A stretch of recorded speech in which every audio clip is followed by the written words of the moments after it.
Il ne faut pas avoir peur. Bonjour à tous, vous êtes sur GPTV Actu, la petite chaîne qui monte et qui parle de l'actualité que les médias subventionnés ne veulent pas parler. Alors aujourd'hui, on va parler de nos amis les trogneux, les Macron, des photos qu'il en était, enfin, qu'on nous a montrées. Et d'ailleurs, sachez que je vous annonce aujourd'hui, mardi soir, une spéciale Jean-Michel avec un brigittologue. Voilà, on appelle ça des brigittologues, des gens qui sont spécialistes de Brigitte. Donc il y aura un brigittologue, il a beaucoup travaillé sur ces photos et on va décortiquer ça mardi à 19 h en live sur Géopolitique Profonde. Voilà, c'est la petite annonce du jour. Donc, on a eu ces belles photos, mais c'est pas ça le plus important. Le plus important, c'est le traitement médiatique ensuite de ces jolies photos de Brigitte Macron sur ce petit bateau, enfin sur ce petit ou grand bateau, tout dépend euh, d'où on se trouve. Euh, la jambe en avant et certains disaient voilà, nous voyons une forme d'entrejambe masculine. D'ailleurs, même je crois que notre confrère Didier Maisto disait mais c'est pas possible. Est-ce que c'est un fake? Ce n'est pas possible. Eh ben non, cher Didier, ce n'est pas un fake. D'ailleurs, tiens, je vais essayer d'inviter un de ces quatre Didier. Il est toujours pas venu parce que en fait, j'ai je ne l'ai pas encore invité en plateau, mais Didier Maestro, évidemment, qui est un ami, on l'invitera. Et lui-même, je crois qu'il est un peu quand même sceptique de la question de Jean-Michel, lui-même était, allez, il faut se le dire, là, troublé, très troublé même. Bon, voilà. Donc, on va parler aussi du traitement médiatique de comment dire, de cette affaire où on a eu, je crois, sur la matinale de TF1, un reportage enfin non, un plateau plutôt de 3 minutes expliquant que, dire que Madame Macron était un homme, c'était transphobe, ouais, donc ça c'est transphobe, évidemment, et deux, qu'encore une fois, ça venait du milieu complotiste. Et là, dorénavant, c'est plus le milieu complotiste essentiellement français, c'est aussi le milieu complotiste, d'après eux, américain, c'est-à-dire Candace Owens, qui est journaliste et qui travaille avec Donald Trump, et qu'on va essayer d'avoir ici en plateau à Géopolitique Profonde. En tout cas, on fait tout pour. Voilà, je suis en contact avec ses collaborateurs et peut-être nous aurons Madame Candace Owens ici sur Géopolitique Profonde. Bref. Mais bon, voilà que dorénavant, cette affaire s'internationalise avec le milieu dit complotiste américain. Bon voilà, je crois même que Candace Owens a vu le reportage, enfin a vu le plateau de TF1 et leur a répondu. Enfin, bref, on a quand même nombre de journalistes qui travaillent sur cette histoire. On a nombre de gens qui, même dans les milieux dits autorisés, qui dans les dîners en ville en rigolent. Mais bon, c'est transphobe, bien entendu, vous le savez. De toute façon, tout est plus ou moins transphobe. D'ailleurs, c'est bizarre parce qu'en y réfléchissant bien, Heu, si l'on dit voilà de, madame Macron, qu'en fait elle n'est pas une femme, mais qu'elle est monsieur. Bon, est-ce que c'est transphobe? Je me pose la question. La transphobie, je crois que, c'est une façon de ne pas aimer les gens qui se disent transsexuels, voilà. Donc qu'est-ce que signifie d'expliquer que voilà, la rumeur transphobe ressurgit? Est-ce que ce n'est pas, heu, une forme d'aveu? Est-ce que ce n'est pas une forme d'aveu?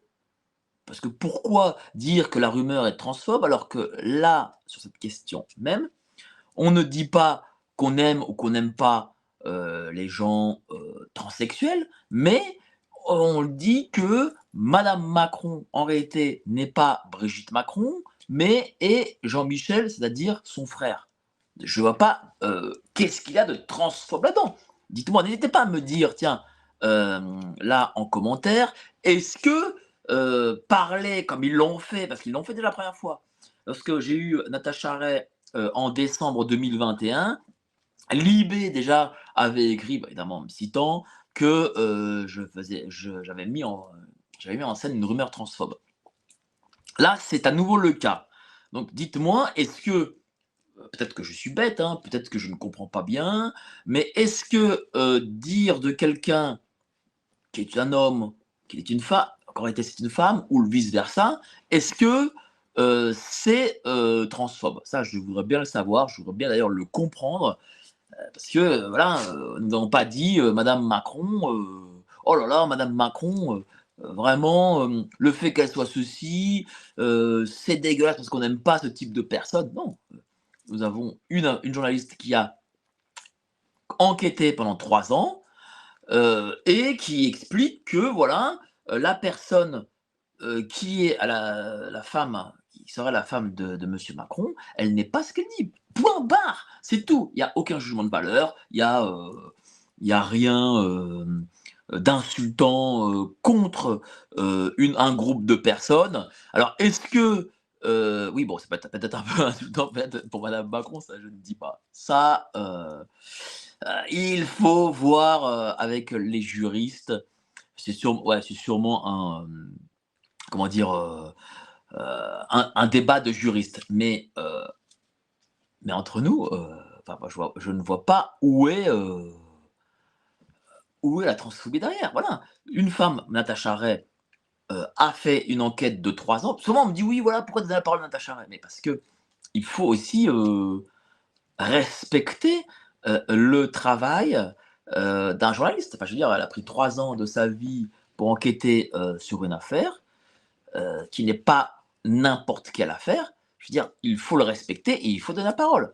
Euh, voilà, tout simplement. D'ailleurs, tiens, une petite aparté, lorsque ce travail qu'a fait Natacha Ray, et c'est vraiment propagé partout. Faut se dire, c'est propagé partout.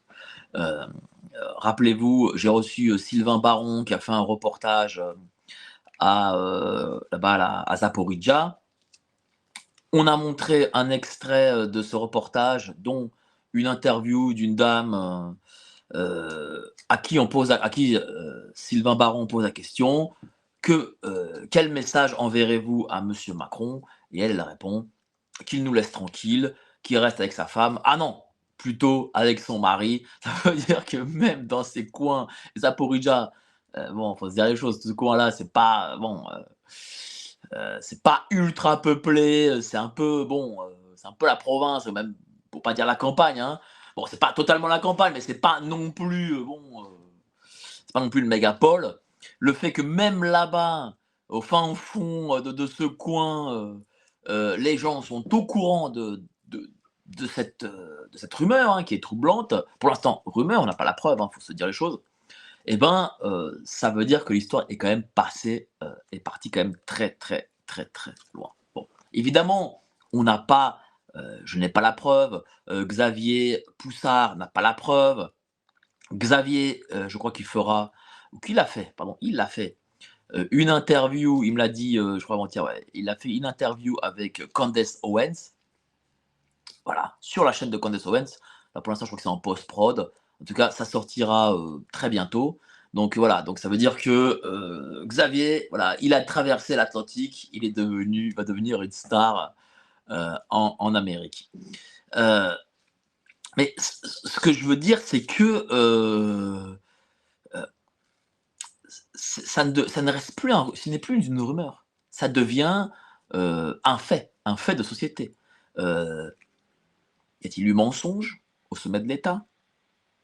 Est-ce que Monsieur Macron, euh, qui a eu l'infime honneur de rencontrer sa dulcinée à 14 ans, est-ce que, alors que celle-ci avait 40 ans, est-ce que derrière, il n'y a pas détournement de mineurs? D'ailleurs, notre ami Maître d'Angléan en a parlé hem, au tribunal, hein, en juin dernier, pour le procès de madame Roy et madame Natacha Ray. Vous savez quelle était la réponse? La réponse était que, pour le juge et le procureur, que, ce n'était pas la question. Voilà, il n'y avait pas de question derrière, le détournement de mineurs, il y avait derrière donc d'ailleurs pour eux, il n'y avait pas de détournement de mineurs, voilà, totalement, voilà, donc quand, un jeune garçon de 14 ans, heu, est honoré, on va dire, par, une personne dont on ne connaît pas encore le genre de 40 ans, même une femme, ben, il n'y a pas de, bon, c'est pas grave pour la justice, il n'y a pas de c'est une question subalterne. D'ailleurs, je rappelle qu'il y a eu une affaire comme ça, dans les années 70 à l'époque de Pompidou, d'ailleurs, Charles Aznavour en a fait, une très jolie chanson, qui s'appelle «Mourir d'aimer».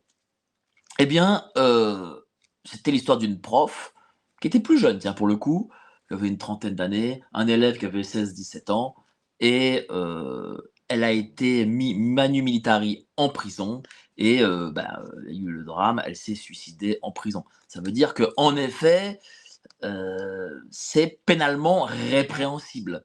Après, comme on a affaire, au couple présidentiel, visiblement, bon, bah, tout le monde trouve ça normal, les médias trouvent ça normal. Rappelez-vous, tiens, lorsque, à une télé japonaise en 2016, on a donné l'âge ou 2017, ouais, je sais plus si c'était 2016-2017, on a donné l'âge de madame Macron, et on a donné la différence d'âge, de madame Macron. La journaliste japonaise avait eu un rictus, qui voulait, tout dire. Voilà, qui voulait tout dire, ça, voilà, c'est bon, bref.